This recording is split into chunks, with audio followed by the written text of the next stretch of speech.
Well, hello, my pride and joy. Thank you for being here on A Life to Roar. Pride for Pride of Lions, joy because you're the joy of my heart, and I love doing this. I would like to welcome, all the way from the UK, Winsome Duncan. And she has written a book, maybe a few books actually, and she's a publisher too. And she's my publisher for my children's book, but I'm really thrilled to introduce her. I love working with her. She's fantastic. And so, Winsome, why don't you tell a little bit more about yourself? Hi, everybody. It's nice to go across the pond. My name is Winsome Duncan. I am a book confidence coach, and it's my absolute pleasure to be here with you all. What a book confidence coach does, it helps writers and authors like yourself who have a story to tell. So we work with legacy authors to make sure that their visions, their wisdom, their insights are left in this world while they're still here. So I really enjoy what I do, and I am a 5 times #1 bestseller. I have children's books, and I have books for motivation and inspiration. Yeah, and I have two of your books right here, right now. And one is called, which I love. Let's see. Oh, I don't know if you're going to be able to see it. It's called Just Market It. No, not going to be able to see it. And the other one is called Just Write It. Tell your story, write your book. And I love the size you picked for these. These are large sizes, so I can really write in them. I don't have to try to write tiny and scribble in there, make tiny marks, but it's wonderful. Lots of places to fill in my own stuff. So it's not just do this and go figure it out on your own. You've got it laid out really well. And I'm really like that. I like having it just there, so I fill in the blanks, but I have to do a little thinking of my own too.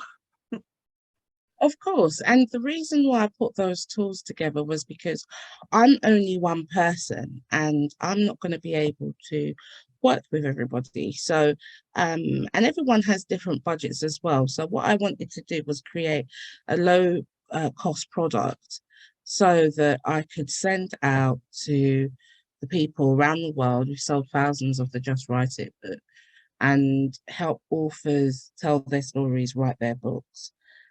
I really think that having a guide, knowing the processes, I see books without dedications, I see books without introductions, and just see books without contents pages. So we not only offer those things in the Just Write It manual, we also offer the tables of content, a professional industry standard version that goes out to its readers in and around the globe. So it's really quite exciting stuff. And the Just Market It workbook only came out a year ago because authors spend, as you know, Linda, a lot of money in publishing a book. But when it comes to promoting it, they go numb, it's overwhelming, and they Really, don't know where to start. So I guess they just give up. Um, I can understand so that. We just marketed my book, which, in case you didn't know, everybody, you should by now. The book we did was Modern Day Miracles Experienced by Ordinary People, went #1 in 4 countries.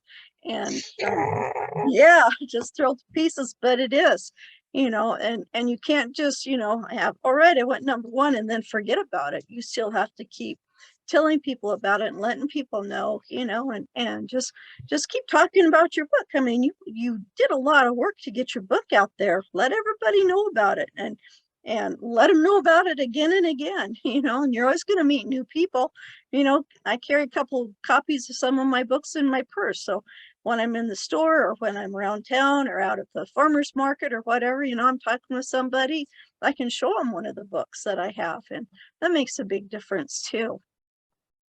yeah, and I think also as well, it's about making sure that you have a strategy, Yes. because if you have a strategy to follow, then you know who your target readership is and their demographic, where they shop, where they eat. You will be able to really go into town into reaching out those people. Because some people say, yeah, my book is for everyone. No, it's not. No. It's not for everyone, because remember, if you sell to everyone, you sell to no one. Just a quick question, Linda. Where are we streaming live? Because I'd love to share it with my audience. So I'm not sure. It's on my Facebook profile page. Okay. All right. Brilliant. Yeah, and I did check it there, but I didn't see it. I've got more than one. okay, let me put a link in the chat box for you. If I can Ah, figure out where the brilliant. chat box is. It's somewhere there. So while There we you're doing go. that, thank you. It's just really important for authors to spend as much time as they've put into writing the book, to selling it and promoting it. Now, some authors are vanity authors, so it just basically means that, it's just they want to have a book out and leave a legacy. But others want to have a book business. Like today, I met up with a newbie author, and I downloaded a lot of gems to her, but it shifted her reality and perception, Mhm. and it came a little bit overwhelming. So you've got to find the balance. But as long as you segment it and do it in bite-sized chunks, I think you'll be fine. Right, absolutely. And that's a good point to bring up, is it can be totally overwhelming. And it's just like, oh, I just don't want to do this again. It's too much. I have to tell you, this is going to sound a little gross, so warning out there for everybody. When I did my first launch, I was so stressed. It was like someone had broken glass and was slicing my skin lengthwise, leaving glass behind in it. I was that stressed about it. And it's like, and then when it was over, it's like it all healed up and it was all good. But don't be that stressed about it. It's sorry to be so graphic, but it was excruciating. So definitely having a plan, following the process. There's a process that's in order there. Listen to your publisher who's been doing this again and again and again, and just trust the process. And that's what I love working with Winsome. I have not had any stress working with her with this children's book, and I could very easily see where I could get stressed out, but you don't need to. And I honestly really mean this. You're very good to work with. You tell me what's going on, what's to be expected, and you might nudge me a little bit, get me going, and don't forget this. But yeah, I mean, because one, we're in different time zones, which is kind of fun to juggle, but you're going at things one way. I'm coming at it as a new children's author because I've never published a children's book before. And so everything is brand new. There's always a learning curve, but having a publisher that takes you along the journey and doesn't just say, go do this, go do that, go do that, but just walks with you, makes a big difference. And thank you so much for doing that with me. You're welcome. And I feel that there's lots of layers to this process. It's not a one size fits all, as you know, Linda. Yeah. Uh, People do get anxious for all various kind of reasons, but normally I find it's because they're stepping out of their comfort zone, Oh, the definitely. place where they're familiar with, the place where it feels secured. And especially if they're not technical in social media or Mhm. online, can Right. present a problem. So that's fine. I would just say make sure in those instances that you have the plan of action and you do it bit by bit by bit. So you can look at the list and get a bit overwhelmed. That's normal. But it's not worth stressing out over. And it's always good Um, to invest time with a mentor or confidence coach to learn what you don't know. Because after this process, once we go through the children's book, you've got the formula. So you yeah. know how it's going to work the next time, what needs to be required, and how to make your product the best product so that it can serve your market. It's not just about having a book that looks visually appealing to you. It's about having a book that reaches your readers. In this case, your readers are young people, but Yeah. your buyers are the parents. And that's where segmenting and understanding your target audience in a primary audience and a secondary audience comes into play. And it's about commitment focus, and dedication. And I think authors like you who just love to write, have a passion for writing, makes my work easier because you're teachable. And you need to be teachable in this journey. Probably 80 to 90% of what I've learned is through YouTube tutorials and getting to grips with things. And as I said today, the mind is like a parachute. It works best when open. Yep. I love that. That's a good analogy. And I want to talk a little bit about the target audience. First of all, for those who are new to this world, the target audience is the person that's going to actually read your book, or the person that's going to buy it for the person that's going to read your book. So when we talk about children's book, yes, the book is targeted towards children, but who are the people that are going to buy it? You're going to have your parents. Grandparents are great resources for buying.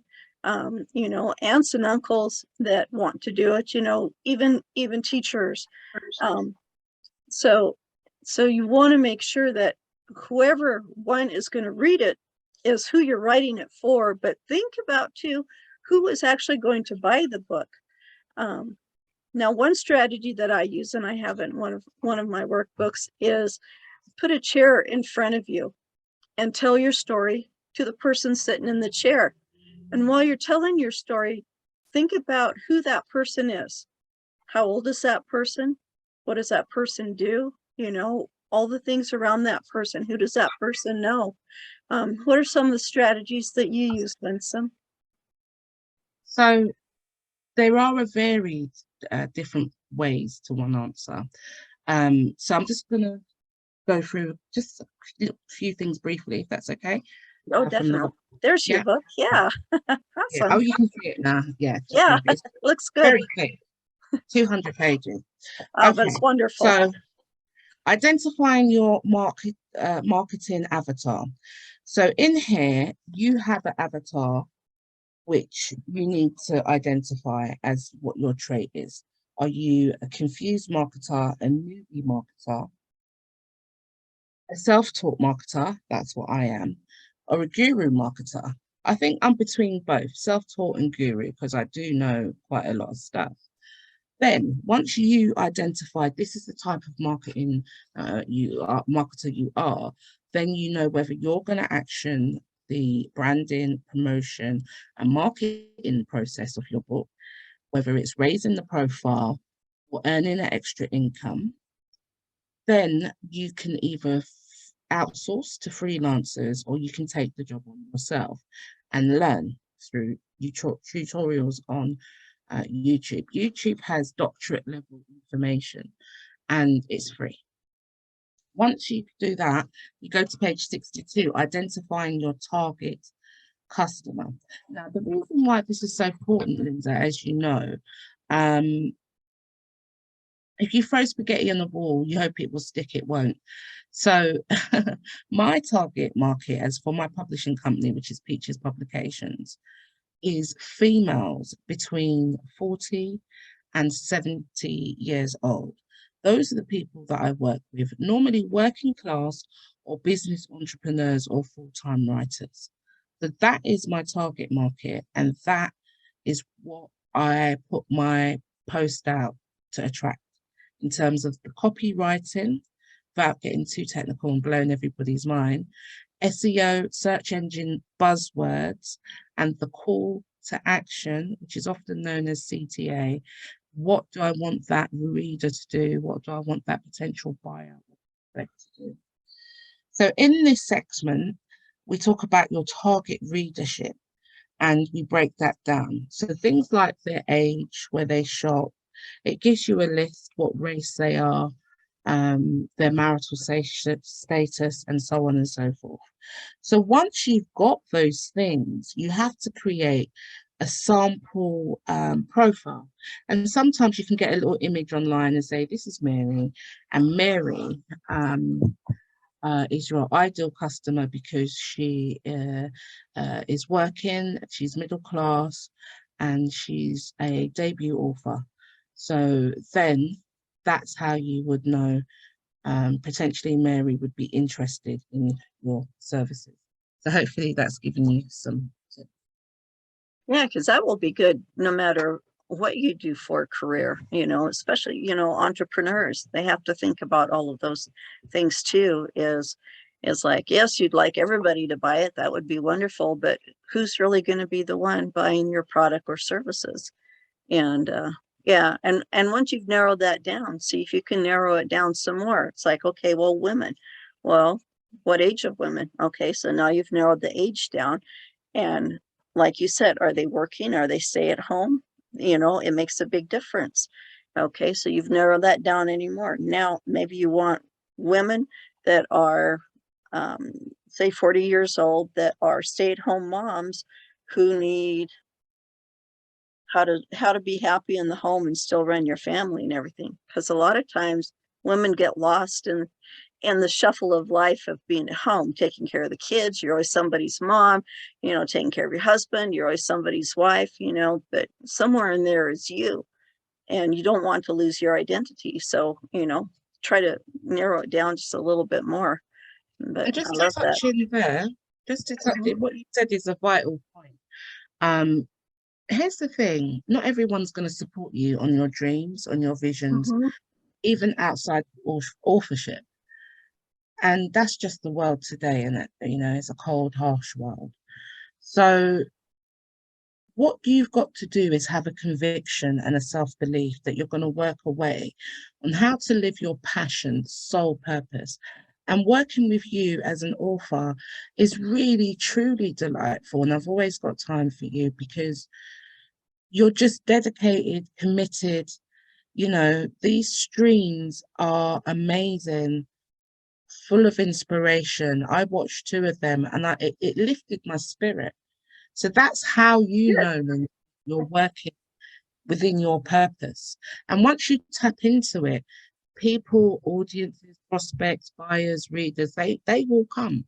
It might start in trickles, but they will become, because you're doing the work that you're supposed to do here on this planet, which is to inspire, to motivate, and to leave a legacy. So hats off to you. Thank you. Thank you. You brought up a good word, legacy. I tell people that I'm a legacy author because I did genealogy for 30 years. And they go, what's a legacy author? So before I say what my definition is, what is your definition of a legacy author? I use that terminology all of the time. I love it. I love it. On May the 17th of 2022, if you came back to me on that day, I would have published a book called Way Back Then, poetry book, collection of 13 poems. The author, uh, Wayne Bailey, he had written these pieces in 20, no, sorry, beg your pardon. It was more than 20 years ago. And in this book, he knew all the poems and he knew all the words. So the day that the book was published, he's actually my cousin as well. We did a GoFundMe to raise and to do this. The day that the book was published, he died, sadly, tragically.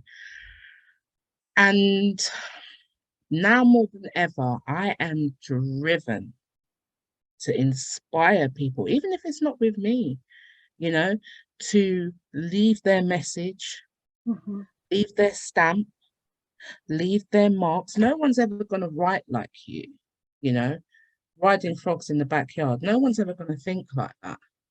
That's your thoughts, your ideas based off of your family ties with your granddaughters. So a legacy author for me is somebody who has committed to telling their story, committed to the art form of writing, to share with the world a piece of who they are, a Mhm. little insight into their soul, into their being, into their spirit. And I think it's important as we go in our day-to-day lives to call, to pick up the call that is commanding us to write. So if you're watching this and you feel an unction, I should be writing, I should be writing. Answer that call. Yeah. Take the next positive step. So in short, a legacy author is someone who understands the importance of leaving the knowledge, the wisdom, the vision, and the insight that was downloaded to them while they were alive or during their life on the planet. Right. That's my definition. I'd love to hear yours. Yeah, and it doesn't have to be a full-blown biography. It can just be one thing you want to pass on. You know, we think about in genealogy, there was one thing I heard from every person I talked to without fail. I wish I would have written down what my grandparents or my parents said. I wish I would have remembered to ask them more questions instead of just go on with my life. I wish I would have had them write things down. And so, yeah, to me, legacy means writing the stories down. You know, for generations, we learned about our family from the stories that were handed down. And the stories were the same. It wasn't like someone made these up. These were how we came to be where we were living. And we're losing those stories. You know, I love the stories of my grandparents. My grandma, when she was 3 years old, she would pull up a chair and do dishes because my grandfather was working. My grandmother had what they call milk legs, but she had a lot of pain in her legs and she couldn't always do things. But at 3 years old, she's already washing dishes. You know, there's a story of where she would take my great grandfather. No, it'd be my great great grandfather. Anyways, one of them, it was her grandfather, and walk him around because as he got older, he went blind. So it was her job to go with him so he could walk outside and get his exercise and move around. You know, when it was her and her husband and the kids and they were farming and they had hired hands, she would make 7 loaves of bread and 5 pies every single morning. I mean, that's just incredible. I have her recipe for making lye soap because you made your own soap back then. You know, the stories of where she would grip the seat until her fingers were turning white because she was riding in the car and it was going so fast. And I asked my mother, I said, well, how fast was she going? Because it was my uncle that was driving. And she goes, oh, it was only 35 miles an hour. And I thought, why was she so afraid at that fast, going that fast? This was the first time she'd ever been in a car. She'd always been in buggies, wagons, ridden a horse. You know, they just don't go that fast.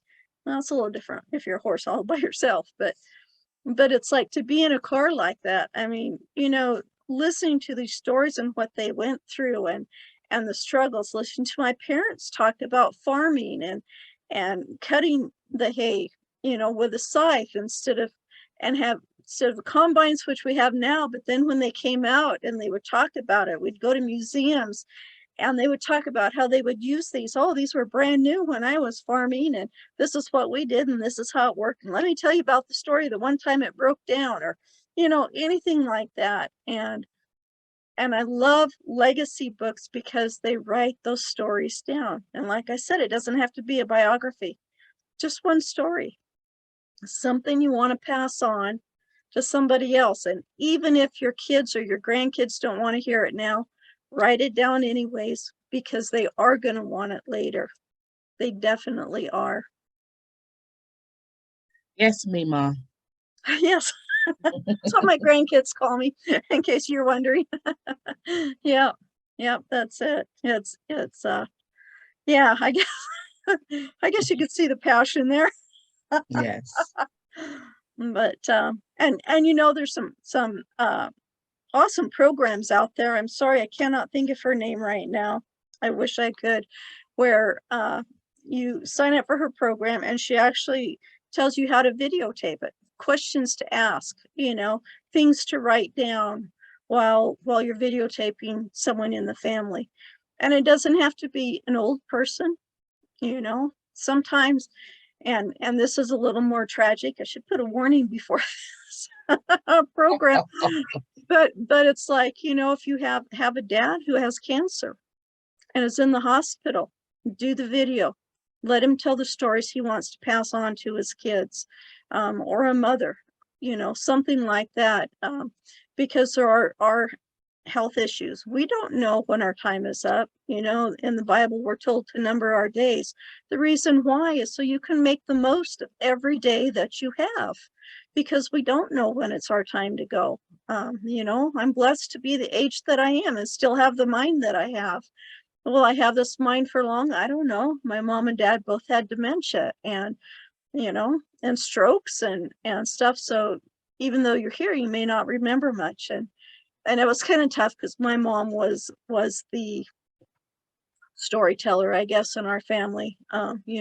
She would be the one they'd call. Now, when did this happen and when did that happen? Because she was just spot on with dates and places and times. And I loved when her and her brother and sisters would get together and they would just talk about places and whatnot. I mean, the stories were just amazing. So yeah, it's important to do it now. Don't wait, do it now. Yeah. Don't you agree with that?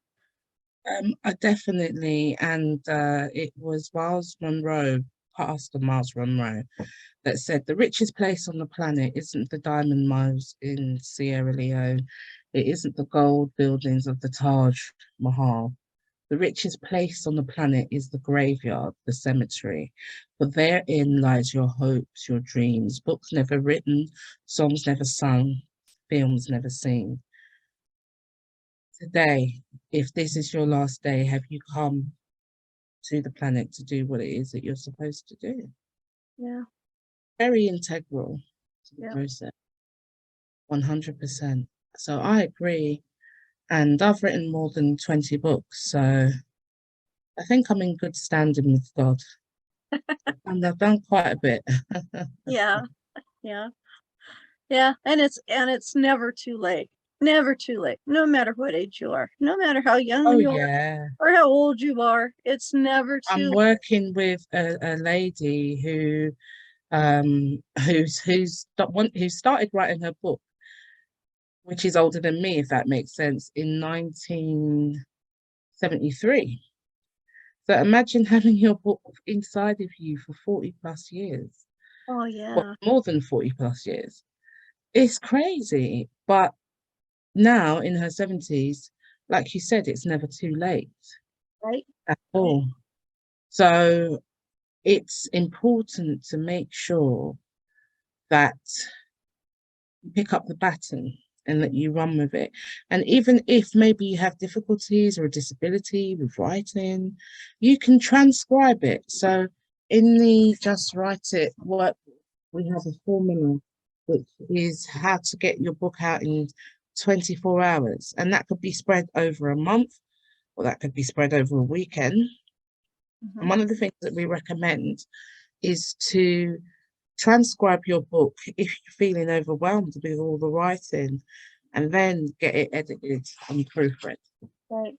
Yeah, and you can always, talk into Zoom, Word. If Well, I guess it's the newer, updated Microsoft Word has a microphone on it, so it types it up while you're talking. It does And bring up a lot of accuracy issues though. So you might find that you have to go back and do a lot of correcting if you're not audible enough in okay, work. So yeah, that is something for short projects rather than lengthy books, I would say. But if you don't mind good. going back, fixing the word that should have been see as in I see you and it's see as in we splash in the scene, then that's fine. Yeah. The one thing I'm thinking of too is, you might have some VHS tapes, some videotapes. You might even have the 8 millimeter You're showing my reels. age. I Yeah, have some VHS tape. I but do. I do. if I you've was got thinking whether I those, should throw them out as not. I've got a video yeah. recorder. Oh, Yeah, well, I'm not sure. the ones you've recorded, take them to like Walmart, or I'm not sure what stores you have in the UK, but there are places that will take them and put them onto something that's more current that you can use. And then you can go through, if you've got it of your parents, your grandparents, take that and write it down. What I did one time is when my mom passed, we had these 8mm reels. There wasn't very many of them, but I took them in, put it on the USB drives, and gave them to each of the kids, you know, my brothers and sisters, for Christmas. But I watched it, and I knew I had some photographs of them. Also, you can pause it, take a screenshot, and then I had a book to go with it that just kind of went through some of it. So you know, we could put names with it, because you don't always have access to a computer, but you still want to show some of the pictures. And they were so thankful for having those, because it especially the one, because it was a big trip we took back to Nebraska. It was a really long trip. We stopped along the way at different places to see, and on the way back, different places to see. And we saw some family that was there that we only saw that one time. So it was a really special time. And then right at the end is a picture of, and that was, you know, going to my dad's family. And right at the end, we'd stopped here in Idaho, where I live now, and saw some of my mom's family.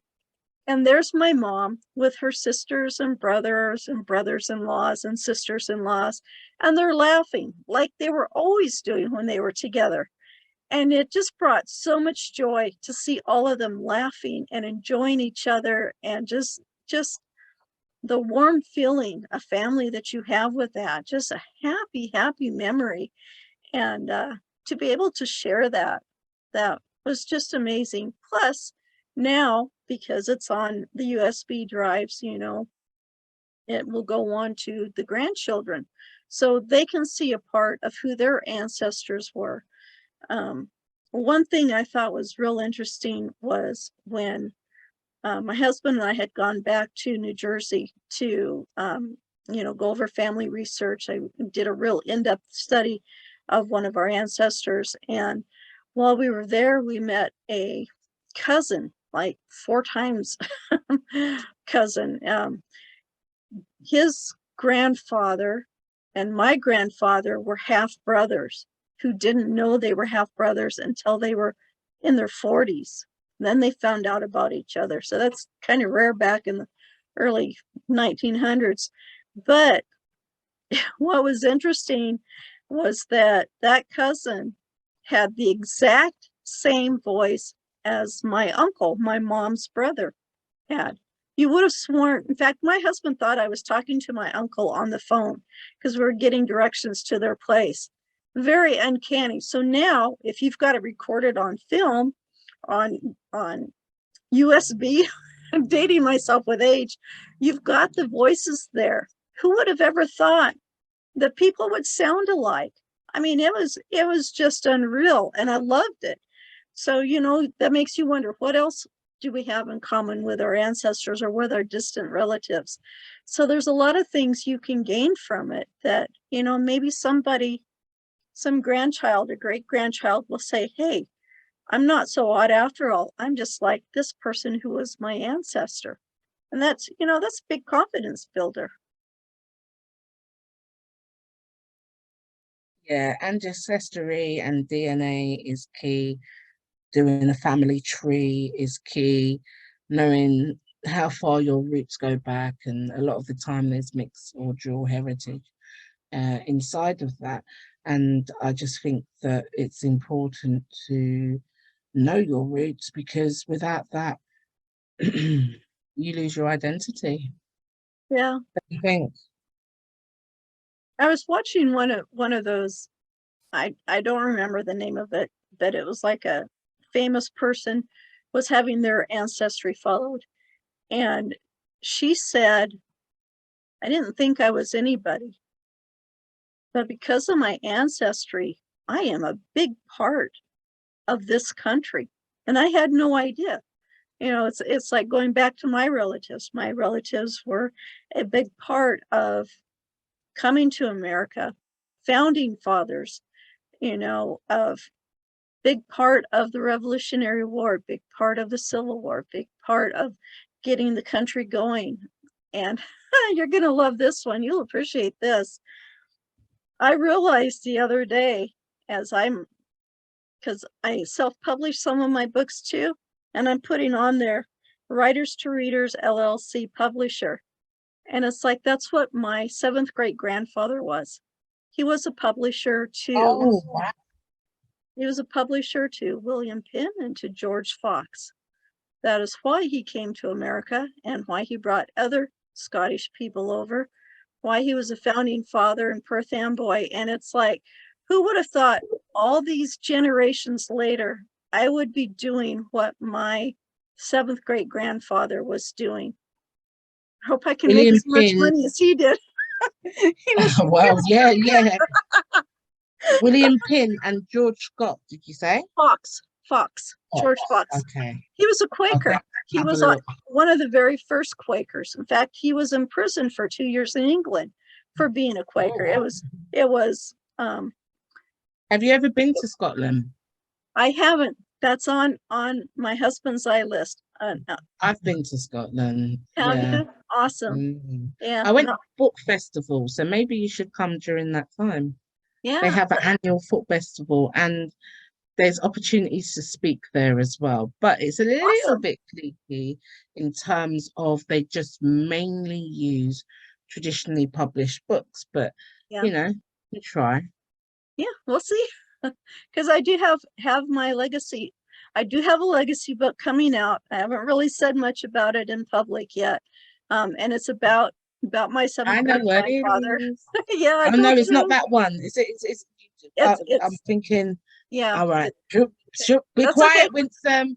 Shh, go ahead, Now continue. you know why I love working with her. But yeah, it's Benjamin Clark Sr., the patriarch, came in over in 1682, 1683. And I have done extensive research. I mean, I've got over 30 years research, and I just didn't, look at things. This was my mom's research. This was writing letters, calling people because everything wasn't out on the internet, and then going there. That was part of going back to New Jersey, getting the primary documents, getting, the stuff from universities that have, I couldn't believe how many universities have done stuff with my grandfather. And it's like, wow. So it's, I just want to get it out there. It's great for historians. It's great for people who want to learn about, the start of Perth Amboy and what was all going on with it, with the Quakers. If you're interested in what the Quakers are doing, and it's just amazing to see these lives and what they've done and what they went through. And yeah, in fact, one of the letters talked about how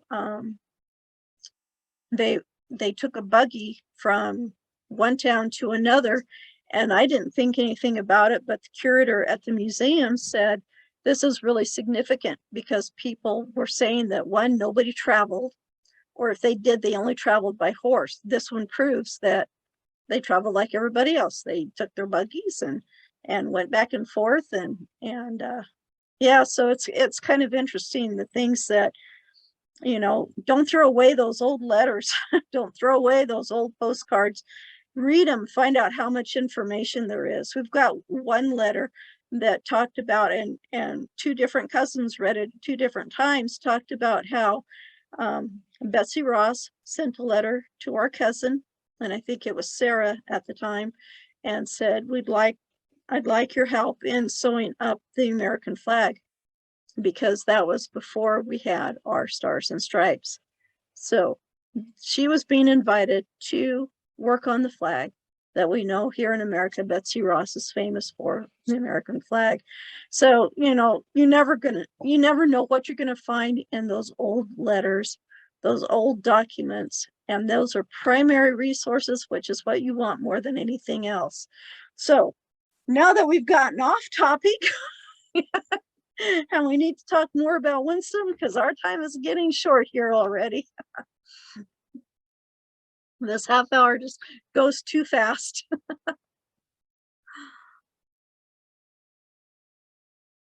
Indeed it does. Indeed it does. But I think that communication is queen in how we share our lived experiences. And the knowledge that you have about your mother's letters and your grandfather's and history will get lost by the time it gets to your Yeah, granddaughters and grandsons. So you've got an extensive family. So if you um, document this in a book, great. that's a way of preserving that legacy, even down to, recipes that mother showed you how to make and so on and so forth. But yes, the half an hour is going by so quickly. I'm just like, oh my God, nearly at the end. I know. But it's always a pleasure. It's Oh, always definitely 100%. oh, definitely on my end too. So let people know how they can get a hold of you if they have a legacy book or they have an idea to write a book, and where they can find your books at. Yeah, sure. So I want to work with heart-centered authors, even if you've never gone through this process before. For me, it's important about synergy and a connection because this is my life purpose, this is my life work. And I want you to be able to have an experience that literally will transform your existence. You will be able to go out there into the world saying that I've left my mark in the libraries of Congress or the British Library Deposit Office in the UK is what we use.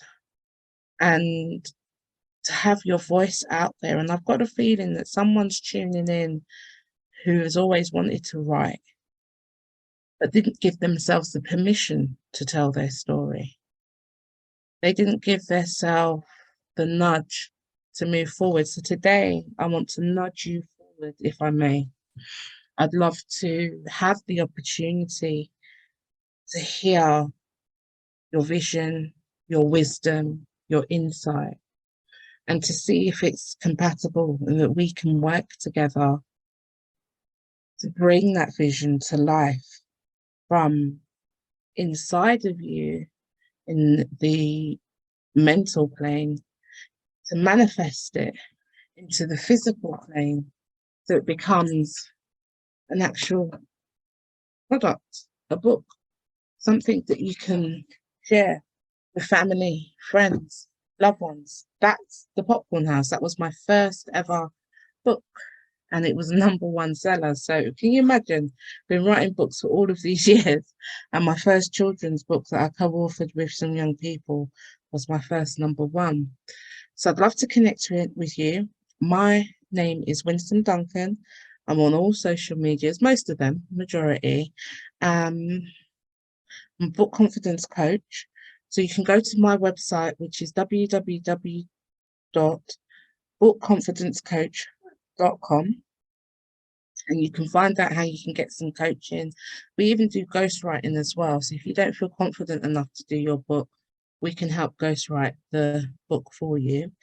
And for publishing your books, like what Linda and I are working together on with her book, Running Frogs in the Backyard, you can go to the publishing house, which is www.peachespublications.co.uk, and there we list all of our packages and our services, and we work with authors in all different kind of ways. Sometimes there's a little bit of a pick and mix, but it just really depends on what your service is and what you need from us, and we'll tailor make it to you